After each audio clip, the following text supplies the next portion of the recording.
भोपाल के एक मोहल्ले में रहने वाला ये है एक मध्यम वर्गीय परिवार। इस बढ़ती महंगाई के जमाने में कितना भी क्यों ना कमा लो, कम ही लगता है। सुनीता और संजय ने भी बड़ी मेहनत से रुपए जोड़कर अपनी गृहस्थी बसाई है।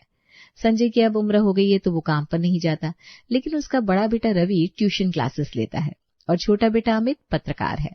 अब वो दोनों ही घर चलाते हैं, लेकिन आज भी सुनीता एक एक रुपए का हिसाब रखती है। पहले से अब की आमदनी बहुत ज्यादा है, लेकिन फिर भी सुनीता फिजूल का 1 रुपया भी खर्च नहीं होने देती थी। हे भगवान, क्या गर्मी है बाहर, पसीने से मेरी तो जान जा रही है। माँ, वो जरा एसी तो चालू करना। हमारे शहर का आज तापमान 38 डिग्री है। सच में इस साल बहुत ज्यादा गर्मी है। अभी अभी तो मार्च शुरू हुआ है, लेकिन देखो ना, ऐसा लग रहा है जैसे मई चल रहा है। इस साल तो पिछले महीने से ही हमारे घर में फ्रिज का उपयोग बढ़ गया है। हर साल हम अप्रैल खत्म होने के वक्त एसी का उपयोग करते थे, लेकिन इस साल तो एसी का उपयोग 1 महीने पहले ही बढ़ गया। साथ ही साथ बिजली का बिल भी बढ़ गया। इस महीने पूरे 10,000 का बिल आया है। तो ठीक है ना माँ, इतना तो चलता है। घर में इतने सारे सदस्य हैं, फ्रिज का इस्तेमाल होता है, बच्चों की छुट्टियां चल रही हैं, वो दिन भर टीवी देखते रहते हैं। हॉल में एसी है, दिन भर एसी चलता है, और घर में बाकी पंखे, कूलर, लाइट वो सब भी तो है। इतना बिल तो आएगा माँ। तेरी बात सही है बेटा, लेकिन इतना ज्यादा बिजली का बिल आया है तो पूरे महीने का बजट हिल गया है। आपको घर खर्च के लिए पैसे कम पड़ रहे हैं माँ, तो मैं दे देता हूँ। बेटा, बात पैसे की नहीं है, बात बढ़ती महंगाई की है, बात बचत की है। तुम आजकल के बच्चों को कहाँ इन सब की समझ है। खैर छोड़ो, तुम नहीं समझोगे। पैसे कमाने से ज्यादा अकल पैसे बचाने में लगती है, और तुम्हें पैसे कमाने की तो अकल है, लेकिन पैसे बचाने की नहीं। इस घर में पैसों की चिंता सिर्फ मुझे है। ये माँ, बिना मैंने इन्हें एसी चालू करने के लिए कहा तो वो इन्होंने किया नहीं, और तो और महंगाई, बचत, पैसे, इन सब का ज्ञान भी देने लगे। अब मुझे ही उठना पड़ेगा। अमित खुद से बड़बड़ा रहा था, तभी वो सोनाली को हॉल की तरफ आते हुए देखता है। अरे सोनाली, वो जरा एसी चालू करना, और हाँ, मेरे लिए ना मस्त ठंडा ठंडा नींबू पानी भी बना दो। मुझे घर आए आधा घंटा हो गया, लेकिन किसी ने मुझे पानी तक नहीं पूछा। नींबू पानी तो मैं बना दूंगी, लेकिन वो एसी तो मैं नहीं चालू कर सकती। क्यों, एसी खराब है क्या? नहीं, एसी खराब नहीं है, लेकिन वो देखिए। दीवार पर लगे सूचना फलक की तरफ इशारा करते हुए सोनाली कहती है। विशेष सूचना? ये कौन सा नया ड्रामा है?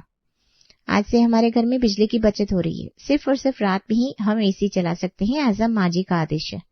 और आपको तो पता है, हमारे घर में माँ जी के आदेश को न माने इतनी हिम्मत तो ससुर जी में भी नहीं है। तो माफ करना पतिदेव, मैं माँ जी के आदेश के खिलाफ जाकर आपके आदेश का पालन नहीं कर सकती।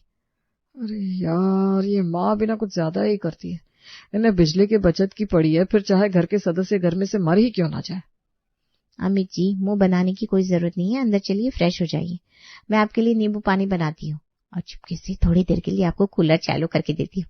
माँ जी अपने पड़ोस की सहेली के घर गई है, तब तक आप मस्त आराम कर लीजिए। हे भगवान, तेरे घर देर है, अंधेर नहीं है। एसी नहीं है तो कम से कम कूलर तो नसीब हुआ हमारे, लेकिन पता नहीं ऐसा और कितने दिन चलेगा। अमित कमरे में आराम करने चला जाता है। थोड़ी देर बाद रवि घर आता है, सोनिया को आवाज लगाता है, लेकिन फिर उसे याद आता है कि सोनिया तो अपने मायके गई है। फिर खुद जाकर अपने लिए शरबत बनाता है, एसी चालू करता है और सोफे पर मस्त आराम से बैठता है। अभी अभी रवि ने सोफे पर बैठकर चैन की सांस ली नहीं कि सुनीता जी घर वापस आ गई। मैंने मना किया था ना एसी चालू करने के लिए। आजकल इस घर में कोई मेरी बात नहीं सुनता। रवि, बिजली का बिल 10,000 रुपया आया है। हम बिजली का बहुत ज्यादा उपयोग करते हैं। बिजली का उपयोग कम करने के लिए हमने आज से हमारे घर में बिजली की कटौती शुरू की है। हमारे घर में मैंने जो टाइम फिक्स किया है उसी टाइम पर बिजली का उपयोग होगा। बेवजह हर वक्त एसी, फ्रिज का ज्यादा उपयोग करना गर्मी खत्म होने से पहले हमें कंगाल ना कर दे। माँ, क्या कुछ भी बोलती हो आप? 2-3 महीने 10,000 का बिल आने से क्या हम कंगाल हो जाएंगे? मैं अभी अभी घर आया हूँ, थोड़ी देर मुझे एसी में बैठे तो।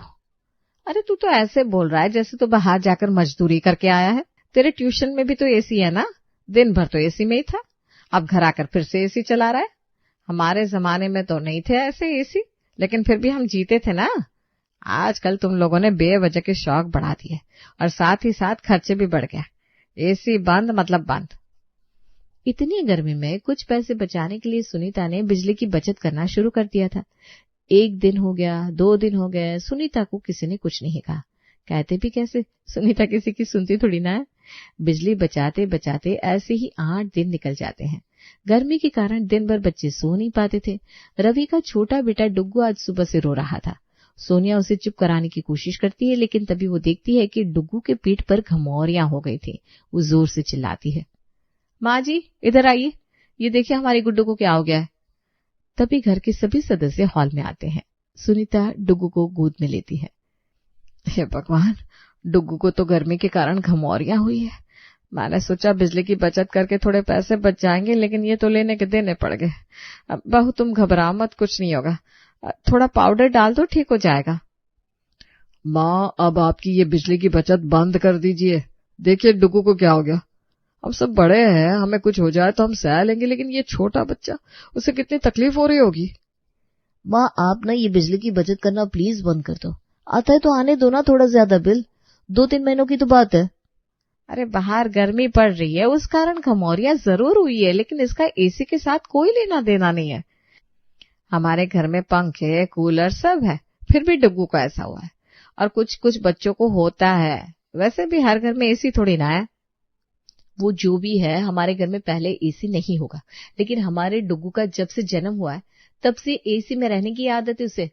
4 पैसे ज्यादा चले जाएंगे तो हम गरीब नहीं हो जाएंगे, लेकिन आपके बचत के चक्कर में मैं गुड्डू को परेशानी में नहीं डाल सकती। गुस्से में सोनिया दीवार पर लगा हुआ सूचना फलक फाड़ देती है। पिछले कुछ दिनों से गर्मी बढ़ गई थी, उस कारण घर में बिजली का उपयोग भी बढ़ गया था। उसकी बचत करने के लिए सुनीता ने अपना दिमाग चलाया था, लेकिन उसका कोई उपयोग नहीं हुआ, उल्टा लेने के देने पड़ गया। अगले कुछ दिनों तक घर में शांति बनी थी, लेकिन बचत करना सुनीता का स्वभाव था। वो इतनी आसानी से चुप बैठने वालों में से नहीं थी। ऐसे ही कुछ दिन निकल जाते हैं। फिर एक दिन, बहू मेरे लिए 1 कप चाय बनाओ, तब तक मैं पेपर पढ़ता हूँ। जी पापा जी। रवि जी और देवर जी आप दोनों भी चाय लोगे ना? मेरा आज कॉफी पीने का मूड है, तो मेरे लिए चाय मत बनाओ, कॉफी बना दो। जी। देवर जी आपके लिए? भाभी मेरा भी चाय पीने का मन नहीं है, मेरे लिए ग्रीन टी बना दो। किसी के लिए चाय, किसी के लिए कॉफी, किसी के लिए ग्रीन टी। यहाँ तो ऑर्डर पर ऑर्डर दिए जा रहे हैं।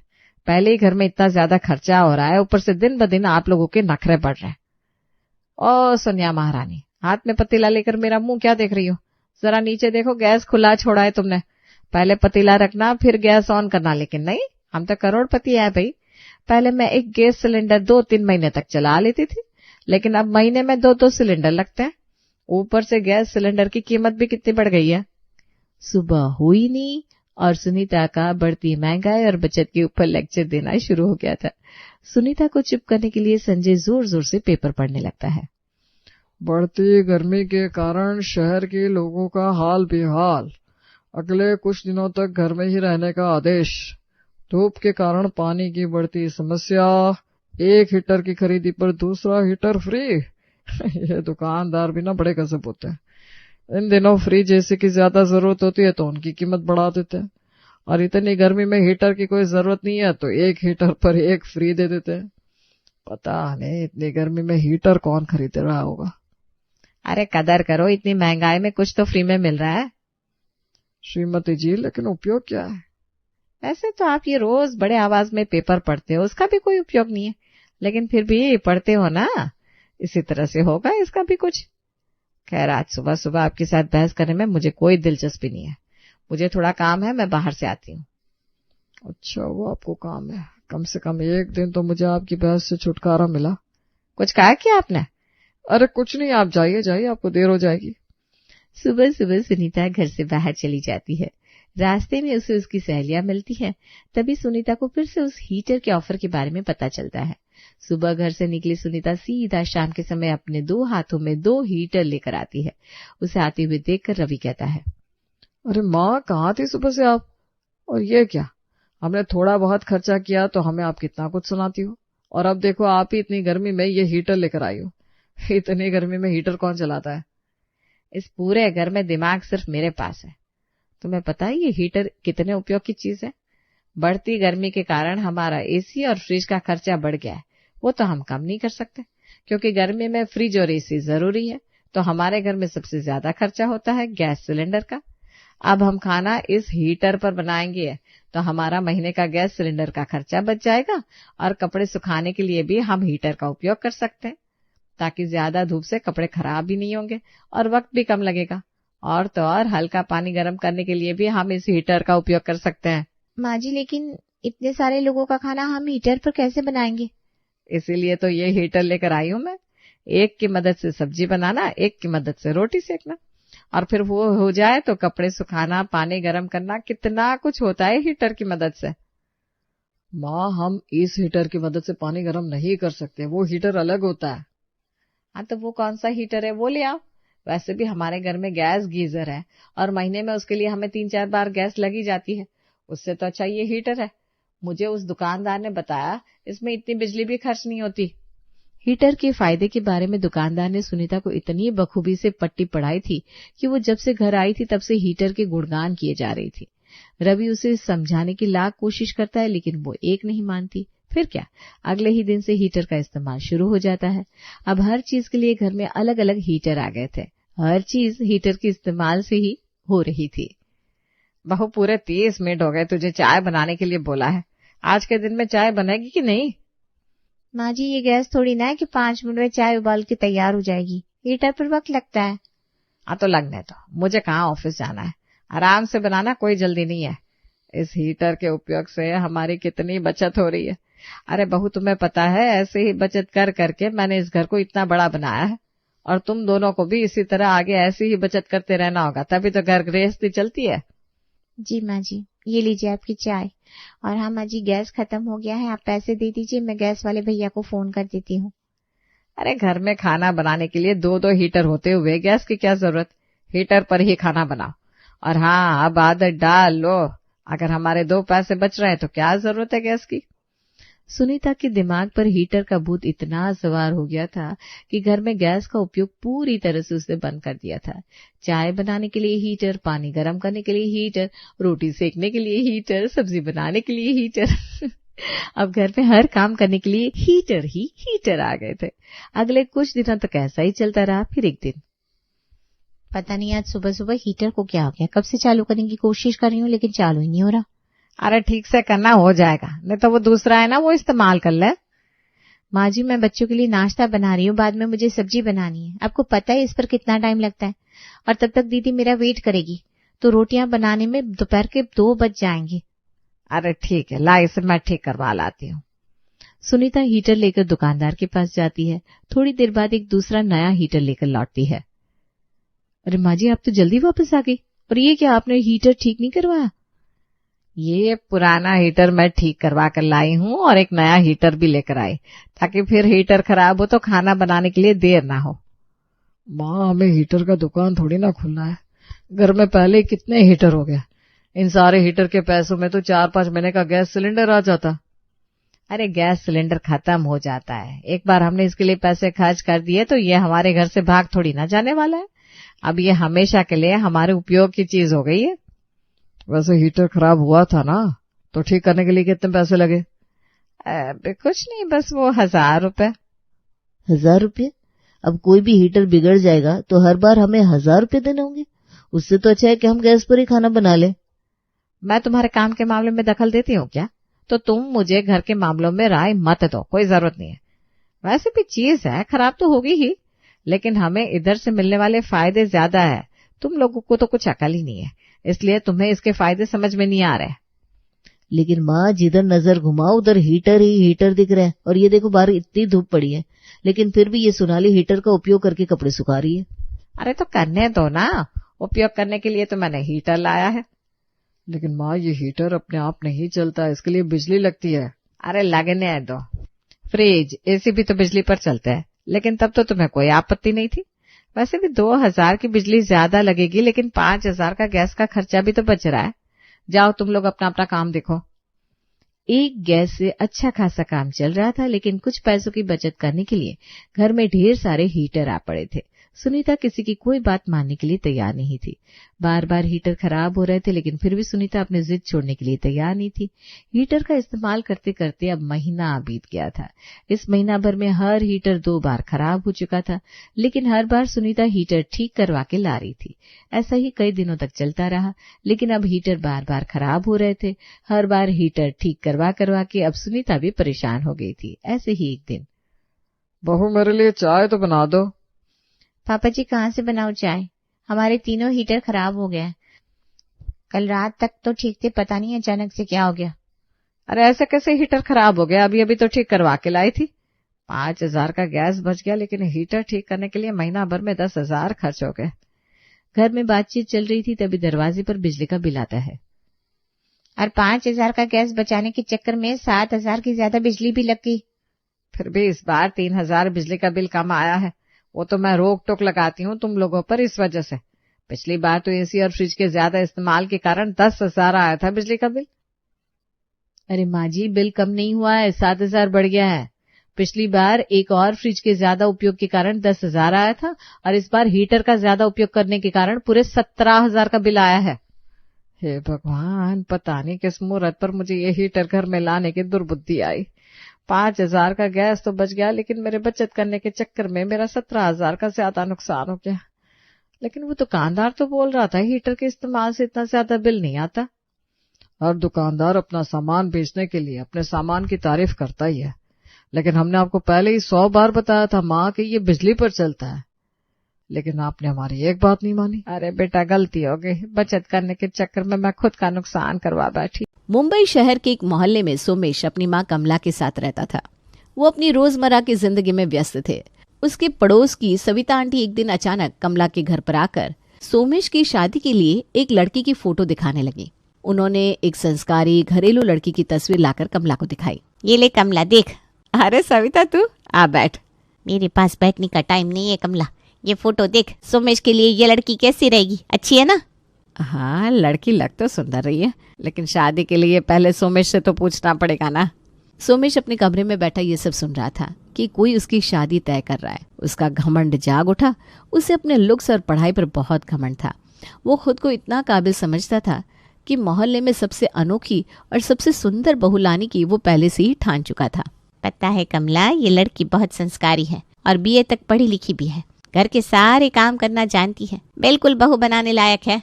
अब इसमें मैं तुझे क्या ही बताऊं सविता, ये तो पसंद सोमेश ही करेगा कि उसको कैसी पत्नी चाहिए। ये बातें चल रही थी कि तभी वहां पर सोमेश आ जाता है। वो ये सब देखकर हंसने लगता है। अरे आंटी, माँ को क्या दिखा रही हो? मैं किसी भी ऐसी वैसी लड़की से शादी नहीं करूंगा। क्यों बेटा, इस लड़की में क्या कमी है? आंटी, मैं कोई साधारण लड़का नहीं हूँ, इंजीनियर हूँ, स्मार्ट हूँ। मेरी बीवी तो सबसे सुंदर होगी, सबसे अलग। मोहल्ले में देख लेना, जब मेरी शादी होगी ना तो सबकी आंखें खुली की खुली रह जाएगी। चुप कर सोमेश, शादी का मजाक बना रखा है क्या तूने? अच्छा, तो कौन सी परी ढूंढ रखी है तूने अपने लिए? देखना आंटी, मेरी बीवी रशियन होगी। पूरे मोहल्ले में उससे सुंदर और गोरी बहू कोई नहीं होगी। हाय राम, ये क्या बकवास कर रहा है? सोमेश का ये व्यवहार देखकर सविता उसके घर से निकलकर मोहल्ले में आकर सबके सामने बताने लगी कि सोमेश उससे क्या कह रहा था। जब पड़ोसियों ने सोमेश की लड़की के लिए फरमाइश देखी तो सब हंसने लगे। अरे वाह, ये तो बड़ा विदेशी बनने चला है। भाई, तू रूस से बहू शादी करके लाएगा या खरीद कर लाएगा? हंस लो, जितना हंसना है हंस लो। जब मेरी शादी होगी ना सबको जलन होगी। हे भगवान, इस लड़के को कोई तो समझाओ। बेटा, शादी ब्याह मजाक नहीं है, लेकिन तेरे सपनों का महल जरूर बहुत ऊंचा है। सोमेश को किसी की बात से फर्क नहीं पड़ रहा था। उसने पहले ही शादी.com पर प्रोफाइल बना रखा था। अगले कुछ दिनों तक वो मोहल्ले में बस एक ही बात करता रहा, मैं रशियन बहू लाऊंगा। मोहल्ले वाले हंसते, उसका मजाक उड़ाते, लेकिन वो अपनी जिद पर अड़ा रहा। देख भाई, मैं तो रूस से ही बहू लाऊंगा। इंडियन लड़कियां मेरे लायक नहीं है। और वो रशियन लड़की तुझे मिलेगी कैसे? मैंने शादी.com पर प्रोफाइल बना लिया, अब बस कुछ दिन की बात है। अच्छा, फिर तो ससुराल जाने के लिए तूने रूसी भाषा भी सीख ली होगी। जब बीवी रूस वाली होगी तो प्यार की भाषा खुद ब खुद समझ में आ जाएगी। हे भगवान, इस लड़के का कुछ नहीं हो सकता, ये तो बिल्कुल पगला गया है। सोमेश शादी.com पर रोज लड़कियां तलाश करता था। तभी एक दिन उसकी नजर एक बेहद सुंदर रशियन लड़की पर पड़ी, एलिना। गोरी, सुनहरे बालों वाली और नीली आंखों वाली। उसने तुरंत उसे रिक्वेस्ट भेज दी और रिक्वेस्ट एक्सेप्ट होते ही उससे चैटिंग शुरू कर दी। Hello, you look very beautiful. Oh धन्यवाद। टॉम इंडिया रहता? हाँ, और तुम? मैं रूस से। इंडिया बहुत प्रिटी देश। माइक्रो इंडिया बहुत पसंद। फिर तो तुम इंडिया आना चाहोगी? हाँ, लेकिन शादी के बाद हम रूस जाएंगे, ठीक? वाह, यानी मैं रूस भी जाऊंगा? हाँ, कोई दिक्कत नहीं, हम शादी कर सकते हैं। अच्छा, तो मुझे शादी करना पड़ेगा इंडियन बॉय से, ठीक? बट तुमको रशिया आना मेरे साथ 10-15 दिन बाद, ओके? रशिया शिफ्ट होता तुम्हारे साथ। सोमेश ने जैसे ही ये सुना वो खुशी से झूम उठा। उसे लगा कि उसने अपनी जिंदगी की सबसे बड़ी जीत हासिल कर ली है। उसने मोहल्ले में फिर ऐलान कर दिया, अब देखना मेरी शादी रशियन लड़की से ही होगी। अरे सुनो सब, मुझ पर बहुत हंस रहे थे ना, मैंने शादी के लिए लड़की ढूंढ ली है। सोमेश, ये क्या नौटंकी लगा रखी है तूने? मुझे मोहल्ले में निकलने लायक छोड़ेगा कि नहीं? अरे तब तो लगता है इस मोहल्ले में जल्दी रशियन भाभी आने वाली है। हाँ, सही कहा तुमने, रशियन लड़की आएगी। तो पहले अंदर चलकर मुझे पूरी बात बता, आखिर हुआ क्या है तुझे? सोमेश की खुशी अब आसमान छू रही थी। उसने पूरे मोहल्ले में ऐलान कर दिया था कि उसकी शादी एक रशियन लड़की से होने वाली है। लोग उसके इस अजीब फैसले पर हंस रहे थे, लेकिन वो तो अपनी धुन में ही मस्त था। दूसरी तरफ एलिना भी तैयार थी, पर उसकी असली मंशा कोई नहीं जानता था। आखिरकार वीडियो कॉल पर बातचीत के बाद शादी की तारीख तय हो गई। तुम इंडिया कब आ रही हो? मैं बहुत जल्द इंडिया आ रहा। You come airport, I call you. Okay, मैं तुम्हारा एयरपोर्ट पर इंतजार करूंगा। कुछ ही हफ्तों में एलिना इंडिया आ गई। जब वो एयरपोर्ट से बाहर निकली तो उसकी गोरी रंगत, सुनहरे बाल और नीली आंखें देखकर हर कोई उसे देखने लगा। भाई तैयार हो जा, मेरी रशियन बहू आज इंडिया आ रही है। सच्ची? मतलब मोहल्ले में आज से विदेशी माहौल होगा? हाँ, बस अब देखना सबकी आंखें फटी की फटी रह जाएगी। हे भगवान, पता नहीं कौन सी मुसीबत लेकर आ रहा है ये लड़का। कमला, अब तो तुझे अंग्रेजी भी सीखनी पड़ेगी। बहू को क्या कहेगी? Come inside please. अरे चुप कर, पहले से ही सर दर्द हो रखा है, तू उसे और मत बढ़ा। एयरपोर्ट से एलिना जब घर पहुंची तो पूरे मोहल्ले में हलचल मच गई। सारे पड़ोसी खिड़की दरवाजे से झांक झांक कर उसे देख रहे थे। सोने पर सुहागा ये कि सोमेश एलिना को लेकर पूरे मोहल्ले में घूम घूम कर दिखा रहा था। अरे भाई, ये तो सच में रशियन बहू ले आया, लगता है हिंदी फिल्मों से बहुत इंस्पिरेशन लेता है। अबे इसकी बहू को दाल रोटी पसंद आएगी कि नहीं? मेरी बीवी स्पेशल है, इसे बस अच्छे से ट्रीट करना होगा। अच्छा जी, तो तुम सब लोग मजाक उड़ रहा हमारा? अरे ये तो हिंदी भी बोलती है। हाँ, मैं हिंदी सीख रहा, थोड़ा बस थोड़ा सा मुश्किल बोलने में। हे भगवान, अब ये घर कैसे चलेगा? सोमेश की शादी एलिना से धूमधाम से हो गई। पूरे मोहल्ले में इस शादी की चर्चा हो रही थी। कमला और सोमेश बहुत खुश थे। अगले दिन एलिना की मुंह दिखाई की रस्म के लिए पड़ोस की सारी औरतें कमला के घर आई। कमला गर्व से एलिना को सबके सामने बिठाकर बोली, लो देख लो बहनों, मेरी रशियन बहू को मेरे बेटे ने जो कहा करके दिखाया। सही कह रही हो कमला, वाकई में ऐसी बहू तो हमारे पूरे मोहल्ले में नहीं है। अरे देखो तो कमला की बहू कितनी गोरी है, दूध से चमक रही है। अरे बस नजर ना लगाओ मेरी बहू को। अरे कमला, तेरी बहू को देखकर तो चांद भी शर्मा जाएगा। तभी उनमें से एक औरत एलिना के गाल को छूकर देखने लगी। ये देखकर कमला ने सबको उसे छूने से मना कर दिया कि उसकी बहू को गंदे हाथ लगाकर गंदा ना करें। ये देखकर सारी औरतें कमला से नाराज होकर चली गईं। लेकिन असली दिक्कतें तो अब शुरू होने वाली थी, जब एलिना ने घर के नियम कायदे बदलने शुरू कर दिए। बहू जरा आटा तो गूंथ दे, मैं सब्जी काट रही हूँ। क्या तुम कह रहा है मैं आटा गूंथा? हाँ, बहू को तो घर के काम करने चाहिए ना। नहीं, मैं नहीं गूंथ, तुम गूंथ। शो मी। क्या मैं? यस, तुम मेरा प्यारा हस्बैंड, तुम करेगा घर का काम। अरे ये कैसी बहू है, खुद कुछ करेगी नहीं और मेरे बेटे से काम करवाएगी। अरे नहीं माँ, मैं समझाऊंगा ना इसे। अब सोमेश एलिना को बहुत समझाता है, लेकिन उसका समझाना बेकार था। एलिना ने खुद को कामों से पूरी तरह अलग कर लिया था। वो दिन भर फोन पर लगी रहती, इंस्टाग्राम स्टोरीज डालती और कभी कभी विदेशी खाना ऑर्डर कर लेती। कमला को इस पर सख्त ऐतराज था, लेकिन सोमेश अपनी खूबसूरत बीवी के प्यार में इतना अंधा हो चुका था कि उसने माँ की कोई शिकायत नहीं सुनी। बेटा, ये लड़की घर के किसी काम में हाथ नहीं लगाती, ये कोई बहू है? अरे माँ, ये मॉडर्न लड़की है, इंडिया में थोड़ी ना पली बड़ी है, धीरे धीरे सब सीख जाएगी। अरे सीखने की उम्र है क्या इसकी? बहू बनी है, महारानी नहीं। अफो मम्मी जी, तुम क्यों टेंशन? हाँ, टेंशन ना, सब अच्छा, रिलैक्स। हे भगवान, अब तो घर संभालना मुश्किल हो गया है। अब घर में एलिना का असली खेल शुरू हुआ और एलिना का वकील अब्राम उससे मिलने घर आया। वो जब भी घर आता सोमेश को अजीब नजरों से देखता और एलिना से धीमी आवाज में बातें करता। कांग्रेचुलेशंस, बस 10-12 दिन और फिर तुम्हारा सपना पूरा। तुम बहुत अच्छा जी, बहुत बढ़िया। तुम बोल रहा सारा पैसा आ जाएगा? हाँ, बस थोड़ा और इंतजार। पैसा? कौन सा पैसा? कुछ नहीं, तुम नो टेंशन। लेकिन तुम लोग अफसोस में तुम क्यों इतना सवाल पूछा? हाँ, चलो रोमांटिक टाइम। सोमेश को थोड़ी अजीब फीलिंग हुई, लेकिन उसने इस बारे में ज्यादा सोचा नहीं। उसे बस यही लगा कि उसकी जिंदगी अब मजे में कटने वाली है। अरे अब्राम हो सकता है इसका दोस्त हो। खैर मुझे क्या है, मुझे तो मेरी मनपसंद वाइफ मिल गई। अब बस इसके साथ पूरी जिंदगी मजे से कट जाएगी। वैसे भी कुछ ही दिन बचा है, फिर मैं और एलिना एक साथ रशिया में रहेंगे। एलिना के घर आने के बाद पूरे मोहल्ले में हंगामा मच गया था। लोग तरह तरह की बातें बना रहे थे। कोई कह रहा था ये तो सच में गोरी मैम लाया है, तो कोई उसे इसका पागलपन बता रहे थे। लेकिन सोमेश मस्त था। हर जगह एलिना को दिखाने ले जाता, मोहल्ले में रौब झाड़ता और अपनी तारीफों के पुल बांधता। देखा काका, सब मेरा मजाक उड़ा रहे थे ना। देखो एलिना को, आना रशियन बहू। ठीक कहा बेटा तूने, खुश रह। अरे तो रहूंगा ही ना खुश, अब इतनी सुंदर वाइफ है मेरी तो। क्या एलिना, सही कहा ना? तुम हमेशा सच बोलती, तुम्हारा ये बात मेरे को बहुत पसंद। अब घर पर चलो, यहाँ सनलाइट बहुत तेज होता। लेकिन असली दिक्कत अब शुरू होने वाली थी। एलिना ने घर का कोई काम न करने की ठान ली थी। सारा काम कमला के सिर पड़ गया था और जब सोमेश ने कुछ कहा तो एलिना ने उसको सीधा जवाब दे दिया। ये घर में कोई मदद करेगा भी या बस मैं ही नौकरानी बनी रहूंगी? मामा जी नॉट नौकरानी, बट तुम इतना अच्छा सफाई करता। वाओ। मैं? हाँ, तुम करेगा सफाई, मामा जी को तुम रिस्पेक्ट देगा, तुम बेस्ट बेटा बनेगा। वाओ। बहू तू हाथ तो लगा ले कुछ। नहीं, मैं हाथ न लगाता। क्या मतलब नो लगाता? ओ बाय, मैं रशियन लड़की, मैं इंडियन सफाई न करता, तुम भी नहीं करेगा। मैं भी नहीं करूंगा। ऐसा में हम रशिया जाएगा, हम बड़े घर में रहेगा, वो न करेगा, मामी जी मजे करेगा।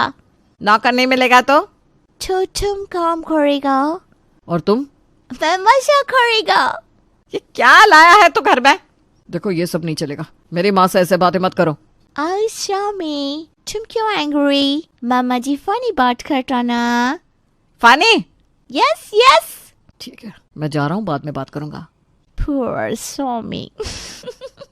सोमेश गुस्से में बाहर चला गया।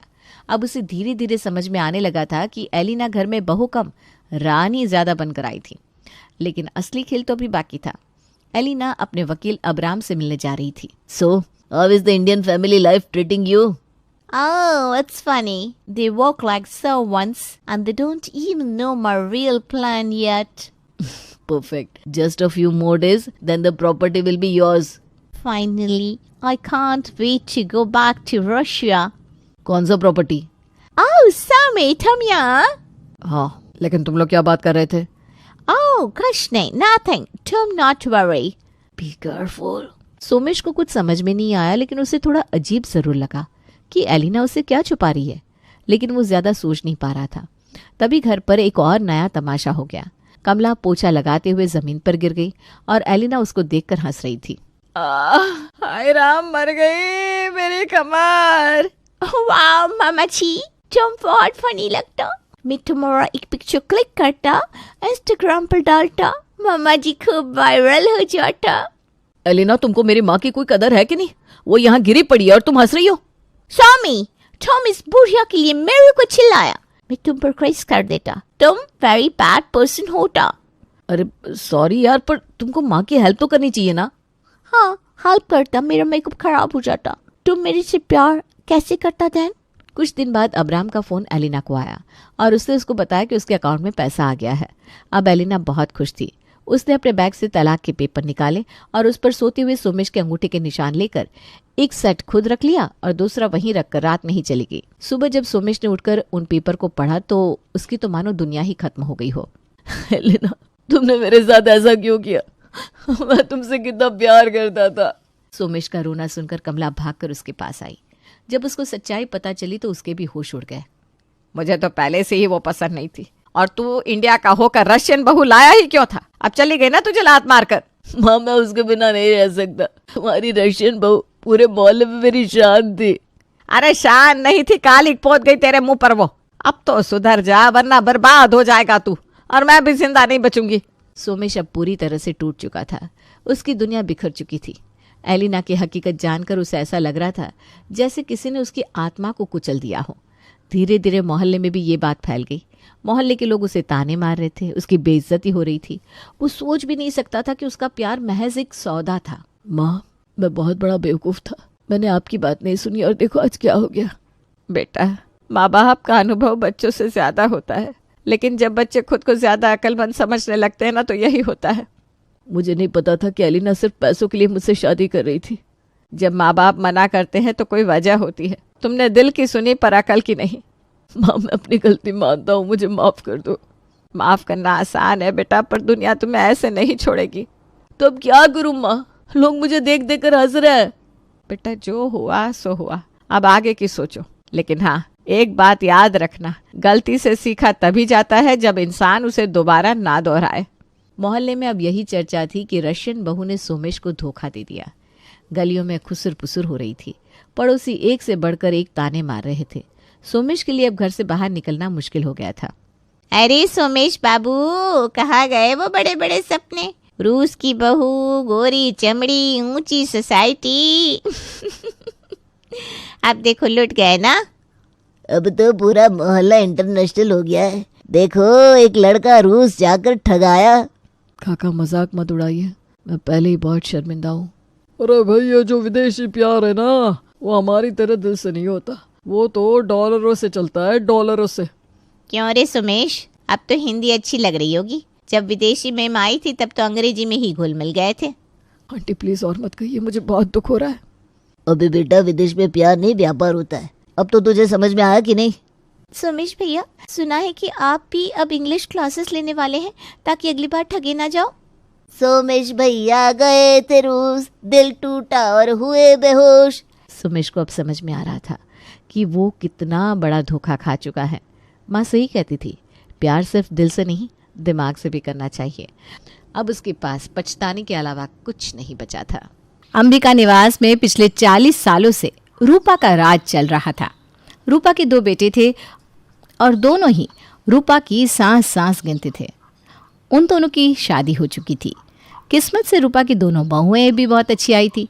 पोते पोती भी थे जो कि उतने ही अच्छे और संस्कारवान थे। पर कहते हैं ना, सातों सुख मिलने के बाद भी दुनिया में कुछ लोग होते हैं जो सुखी नहीं होते। 2-2 थैलियाँ? इतनी महंगाई में इतनी सारी सब्जी कौन खरीदता है? लगता है आज तेरे घर में पार्टी होने वाली है रूपा। अरे काहे की पार्टी, खाना ही नसीब हो जाए तो वही बहुत बड़ी बात है। क्यों भाई, अब तो तेरे छोटे बेटी की शादी हो गई, 2-2 जवान बहुएं हैं, घर पर काम तो करती ही होंगी। अरे हमारा ज़माना अलग था सुषमा, जब एक अकेली बहू 40-50 लोगों के लिए 3 वक्त की रोटियां बना देती थी और चू भी नहीं करती थी। पर यहाँ तो 2-2 बहुएं मिलकर भी वॉशिंग मशीन में कपड़े धोने भर में ही थक जाती है। अब क्या ही बोलूँ, अपने मुंह से अपने घर की इज्जत की धज्जियाँ उड़ाना मुझे शोभा नहीं देता सुषमा। उन लोगों को हमारे घर की इज्जत की नहीं पड़ी, पर मुझे तो पड़ी है ना। कोई बात नहीं रूपा, क्या करेगी, ये तो आज सभी के घर का हो गया है। रूपा की बात सुनकर सुषमा उसके कंधे पर हाथ रखकर आगे चली जाती है और रूपा अपने घर के लिए निकल जाती है। जैसे ही थैलियाँ लेकर रूपा अपने घर पहुंचती है, उसकी बहुएं भागकर दरवाजे पर आती है और उसके हाथ से सब्जी की थैलियाँ ले लेती है। ओहो, क्या ज़रूरत थी मम्मी जी मार्केट तक जाने की। हाँ, 2-4 लोगों का चेहरा भी ना देखूं, घर में बैठी बैठी बीमार पड़ जाऊं मैं, यही चाहती है ना तू? नहीं, भाभी के कहने का मतलब है मम्मी जी कि अगर आप बाजार गई भी थी तो इतनी भारी थैलियाँ उठाने की क्या ज़रूरत थी आपको? अरे भूख भी लगती है इंसान को। यहाँ तो 9-10 बजे तक नाश्ते का पता ही नहीं रहता, तो बाहर तो जाऊंगी ना। इसी बहाने कोई मेरी शक्ल देखकर 2 रोटी तो दे देता मुझे। मैं समझती नहीं क्या, तुम लोग चाहती हो कि पूरे समाज में मेरा रिश्ता खत्म हो जाए, ताकि जब तुम दोनों मिलकर मुझ पर अत्याचार करो तो मेरी गुहार सुनकर कोई मुझे बचाने भी ना आए। कीर्ति अपनी सास की बात सुनती हुई डाइनिंग टेबल पर पड़े खाली नाश्ते की प्लेट और चाय के कप को देखती है, जो कुछ देर पहले ही रूपा ने खाकर साफ किए थे। सॉरी मम्मी जी, आपको जो सही लगे आप कीजिए। वैसे ना बहुत सारी सब्जियां लेकर आई हैं आप, कौन सी सब्जी बना दूं? अरे सब्जी बनाते तो तुम लोग खुद की मर्जी का हो, इसलिए सारी सब्जियां लेकर आई मैं। किसी बहाने आज कुछ मेरी इच्छा का भी बन जाए। एक वक्त तो आज भाजी बना देना और पाँव में दूध वाले से मंगवा लूँगी। अच्छा याद आया, आज दूध वाले को मैंने पनीर लाने को बोला था, वो लेकर आएगा ही। शिमला मिर्च, गाजर, पत्ता गोभी भी है। रात को मस्त पनीर चाउमीन बना देना। चाउमीन से आपको कब्ज़ नहीं हो जाएगी मम्मी जी? रात के वक्त पच तो नहीं पाएगा चाउमीन। यही तो बात है, यही बात है। यही कह रही थी मैं, 100 बहाने है तुम लोगों के पास। दुनिया भर की सब्जियाँ ले आई आज मैं, तो अब चाउमीन में बुराई निकालने लगी तुम। खाना मांग लिया, यही गलती करती ना मैंने। अरे बहू, क्या बुरा किया था मैंने तेरा। ये कहती हुई रूपा ज़ोर ज़ोर से रो रो कर चिल्लाने लगती है। उसकी आवाज़ सुनकर उसके दोनों बेटे प्रवीण और राजेश अपने अपने कमरों से बाहर आते हैं। क्या बात हो गई माँ, आप रो क्यों रही है? सीमा क्या हुआ? मम्मी इस तरह से क्यों रो रही है? अरे मुझे तो खुद समझ में नहीं आ रहा कि मम्मी जी को क्या हुआ अचानक। क्या होगा बेटा, इतने संघर्षों से अपने दोनों बेटों को पाल पोस कर बड़ा किया और किसी पराई लड़की के हाथ पे सौंप दिया। उसे के बदले ये आंसू रिटर्न गिफ्ट में मिल रहा है मुझे। एक बार कुछ खाने को बनाने बोल दिया तो मुझे 100 सवाल पूछे जा रहे हैं कि इस घर में क्यों खाना है, क्या खाना है। पर सही भी है, अरे क्यों ही मैं खाने का मन बनाऊं। मेरी बहुओं के लिए तो मैं हूँ कितने दिन की, खाकर भी क्या कर लूँगी। ये सब मैं क्या सुन रहा हूँ कीर्ति? किस चीज़ की कमी है तुम्हें इस घर में? सब तो दिया है मैंने। ऐसा भी कि नहीं कि तुम्हें सब कुछ खुद करना पड़ता है। भाभी भी है साथ में, फिर भी मम्मी को खाना भी नहीं पूछ पा रही हो तुम। और कुछ इस तरह पूरे घर के माहौल को रूपा खराब कर देती है। कीर्ति और सीमा करती भी तो क्या, वो दोनों अपनी सास की इस नेचर से अच्छी तरह वाकिफ़ थी। माहौल को ज़्यादा बिगड़ता देख दोनों चुपचाप किचन में चली जाती है। दोनों किचन में जाकर एक दूसरे से अपना मन का दुख कहना शुरू करती है। रोज़ की तरह फिर वही तमाशा।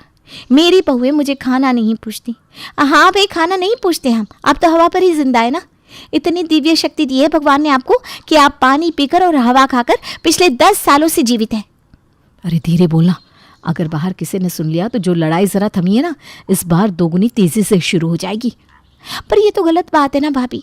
जब देखो मम्मी जी सभी के सामने ये कह देती है कि हम उन्हें खाना भी नहीं पूछते। अरे भगवान जानता है, हमारा चिंटू 5 साल का होकर भी इतनी बार नहीं खाता जितनी बार हम मम्मी जी को खाना पूछते हैं। और वो भी ना पेट भर के खाती भी है। सुबह ही मैंने उन्हें 4 रोटियां खिलाई है और सब्जी भी उनके मनपसंद की थी। उसके बाद भी वो लोगों को पकड़ पकड़ कर कहती हैं हम उनके मनपसंद का खाना नहीं बनाते। अरे पर हम कर भी क्या सकते, किसको बोलने जाए? इस घर में हमारी सुनता ही कौन है? हमारे पति तो अपनी माँ के पल्लू से बंधे हुए हैं, वो तो कभी हमारी बात मानेंगे नहीं। दूसरे हमारे ससुर जी जो कि शादी के दिन से ही रूपा देवी के कहे पर चलते जा रहे हैं। अब इन सबको बर्दाश्त करने के अलावा हमारे पास कोई दूसरा चारा है भी तो नहीं। तभी दरवाजे पर दूध वाला अजित पनीर लेकर पहुंचता है। भागते हुए रूपा दरवाजे पर जाती है और अजित से पनीर लेकर उसे ऐसे देखने लगती है मानो रूपा को कितने सालों से पनीर खाने को ही ना मिला हो। क्या हो गया माँ जी, इतने गौर से कहाँ देख रही है आप? पनीर तो हम एकदम अच्छे क्वालिटी का फ्रेश छने से बना कर लाए। खाकर देखिए, फिर कल बताइएगा कैसा लगा। अरे क्या बताऊंगी बेटा, ये पनीर मेरे नसीब में थोड़े ना आएगा। मेरी बहू खाने को पूछती भी कहाँ है मुझसे। कहा माँ जी, दोनों भाभी आपसे खाने को भी ना पूछती। देखकर तो नहीं लगा था कभी। कोई नहीं बता सकता कि बाहर से दिखने वाली इतनी सीधी भाभी अंदर से ऐसी होगी। ए भगवान, सुनकर ही रोंगटे खड़े हो जाते। भगवान न करे कहीं मेरी बीवी भी ऐसी निकल आए। कुछ समय गुजरता है और हद तब हो जाती है जब सीमा की ननद उसे फ़ोन करके कहती है, मैं कभी आप लोगों के बीच में बोलना नहीं चाहती थी भाभी, पर कम से कम भगवान का तो डर रखिए। इस उम्र में बूढ़ी सास को इस तरह प्रताड़ित करने में आपको शर्म नहीं आती? कृति बिल्कुल सही थी। मम्मी जी ने तो हद ही कर दी है, काम वाली, दूध वाला, अब दीदी। कल को पता चला मेरी माँ को भी फ़ोन लगाकर मेरी चुगली कर दी मम्मी जी ने। अब मैं बर्दाश्त नहीं करूँगी, इस समस्या का हल तो निकालना ही होगा। और अगली सुबह सीमा और कृति अपनी अपनी बैग पैक करके मायके जाने के लिए तैयार हो जाती हैं। ये एक साथ कहाँ जा रही हो तुम दोनों? वो क्या है ना मम्मी जी, हम दोनों ने सोचा है कि अपने पाप धोने गंगा स्नान पर चले जाएं। इस उम्र में अपनी सास को हम खाना तक नहीं पूछते। छी छी छी छी छी, न जाने हमारी बुद्धि कहाँ चली गई थी। कल जब दीदी का कॉल आया तब भाभी को एहसास हुआ कि क्या पाप कर रही थी। रात को तो भाभी का मन ग्लानि से भर आया और फिर मुझे भी ये एहसास हुआ कि क्या पाप कर रही थी मैं। इसलिए मैंने सोचा कि इस पाप को धोने क्यों ना हम हरिद्वार चले जाएं। 3 महीने के लिए हम हरिद्वार जा रहे हैं। हमारे पीछे से आप दीदी को फ़ोन करके बुला लीजिएगा। 3 महीने तो वो घर संभाल ही सकती है ना मम्मी जी। संभाल ही सकती क्या होता है कीर्ति, दीदी तो बेताब है इस घर को संभालने के लिए। और अगर कभी कुछ कम पड़ जाए तो सुषमा आंटी तो है ही, और उनकी वो बहू भी तो है। वो ज़रूर आपको याद से खाना पूछ लेगी। कभी कभी अजित की होने वाली वाइफ भी आपके लिए खाना भेज दिया करेगी। और काम वाली तो है ही ना मम्मी जी। अब काम कोई भी करे, सबसे ज़रूरी तो आपको खाना मिलना है ना मम्मी जी। ये सुनते ही रूपा के तो होश उड़ जाते हैं। ये दोनों चली गई तो मेरा क्या होगा? मेरे तो खाने के लाले पड़ जाएंगे। अरे बहू, मैंने कभी ऐसा कहा क्या कि मेरी बहुएं मुझे खाना नहीं पूछती? अरे ये तो लोगों को मसाला चाहिए तो तिल का ताड़ कर देते हैं। अजीत को बोला था आपने मम्मी जी, मैंने सुना था। अरे तो इतना बात को पकड़ेगी तू? उम्र हो गई है बेटा मेरी, वो भी तो देख, कुछ ना कुछ बोल देती हूँ मैं।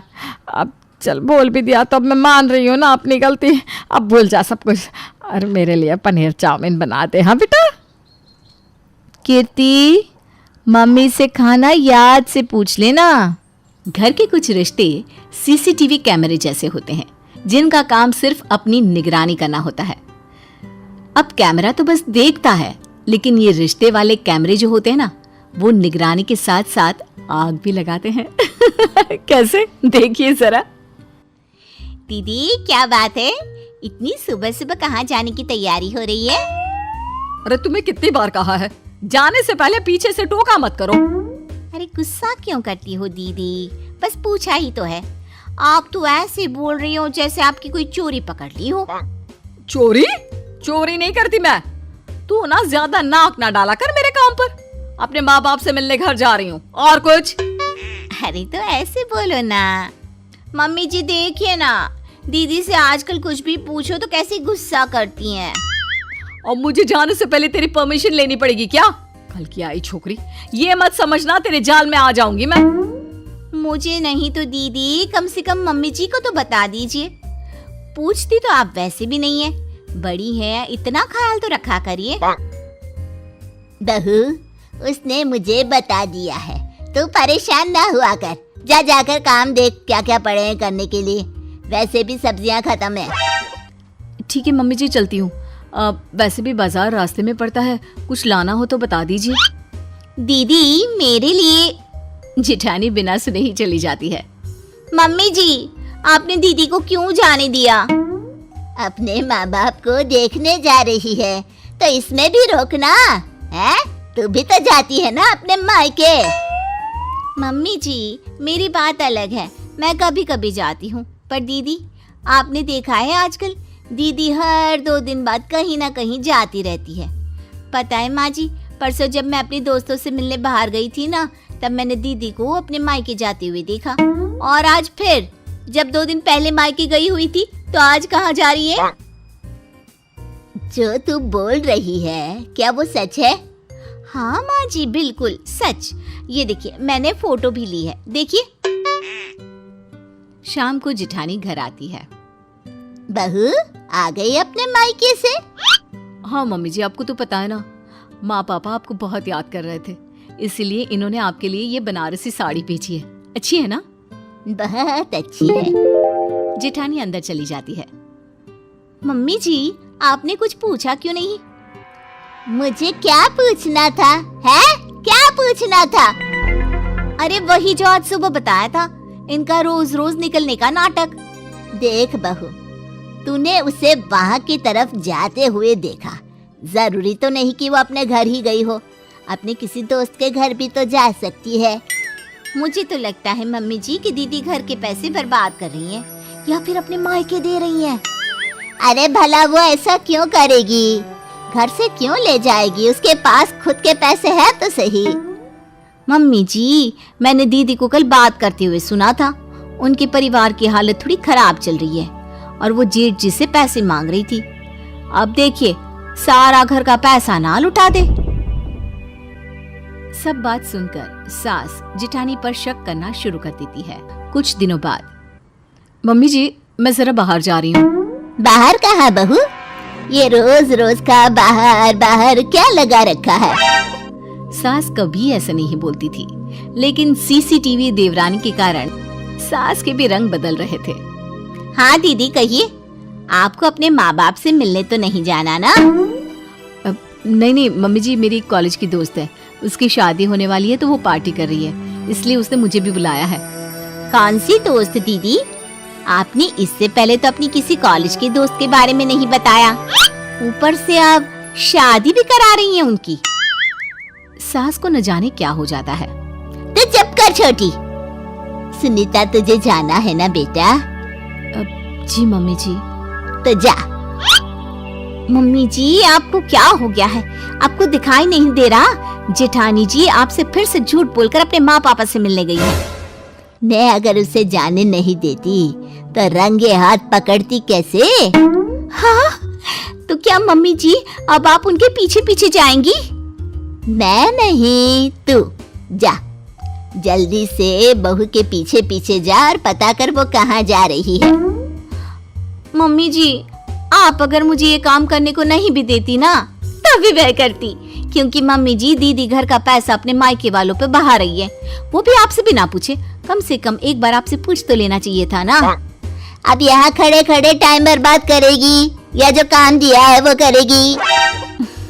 ठीक है मम्मी जी, चलती हूँ। देवरानी जेठानी का पीछा करती है। वहाँ पहुँचने के बाद देवरानी सास को फोन करती है।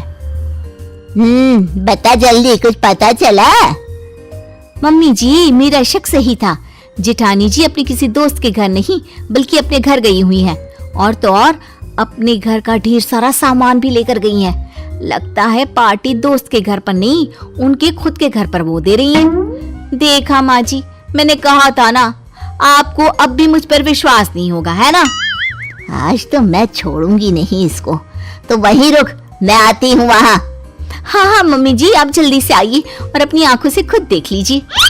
सास और देवरानी मिलकर जेठानी के घर पहुँचते हैं। जैसे ही जेठानी दरवाजा खोलती है, अब मम्मी जी आप यहाँ अचानक से? अगर दीदी अचानक से नहीं आते तो कैसे पता चलता आपके इस दोस्त के बारे में? लगता है आपका दोस्त आपके घर पर ही रहता है। बहू, तूने हमसे झूठ क्यों बोला कि तू? सास अंदर आकर देखती है तो उसके दोनों बेटे भी अंदर होते हैं। जेठ जी, आप दोनों यहाँ क्या कर रहे हो? इस वक्त तो आपको ऑफिस में होना चाहिए ना, तो आप लोग यहाँ क्या कर रहे हो? और ये सब क्या है? ये सब क्या हो रहा है? तुम तीनों यहाँ कौन सी पार्टी की तैयारी कर रहे हो? माँ आप यहाँ कैसे? पहले तू बता, क्या चल रहा है यहाँ पर? वो माँ, कुछ ही दिनों में आपका जन्मदिन आने वाला है ना, और हम लोग ने कभी आपका जन्मदिन नहीं मनाया, तो इस बार भाभी ने सोचा कि हम सब मिलकर आपका जन्मदिन मनाते हैं और इतने सारे सालों का गिफ्ट इस जन्मदिन पर दे देते हैं। बस उसी की तैयारी कर रहे थे। तो तुमने मुझे क्यों नहीं बताया? मैं तुम्हें बता देता, पर तुम्हारे पेट में कोई बात पचती कहाँ है, इसीलिए तुम्हें नहीं बताया। और इसीलिए हम दोनों लंच ब्रेक के टाइम पर यहाँ आकर सुनीता की मदद करते हैं। तो बहू, रोज रोज तू इसी चीज के लिए मुझसे झूठ बोलकर यहाँ आती थी? माफ करना मम्मी जी, मैं आपसे झूठ तो नहीं बोलना चाहती थी, पर ये आपके बर्थडे का सरप्राइज था इसलिए बोलना पड़ा। ये सब सुनकर सास की आंखें नम हो जाती है। बहू मुझे माफ कर दे, मैंने तुझे गलत समझा, मुझे लगा। अरे कोई बात नहीं मम्मी जी, मैं आपकी जगह होती तो मुझे भी बुरा लगता, लेकिन आप यहाँ तक आई कैसे? मैं लेकर आई थी, क्योंकि मम्मी जी को आप पर शक था। मैंने तो समझाया था सासू माँ को, लेकिन इन्होंने कहा आपका पीछा करने को। हाय रे झूठी, तू ही रोज मेरे कान भरा करती थी कि सुनीता ससुराल का सारा पैसा मायके में उड़ा रही है। आज भी तो तूने ही मुझसे कहा था कि तू इसका पीछा करना चाहती है। बड़ी बहू मुझे माफ कर दे, मैं इस कान भरो लड़की की बातों में आ गई। कोई बात नहीं माँ जी, लेकिन परिवार में विश्वास और सम्मान होना सबसे ज्यादा जरूरी है।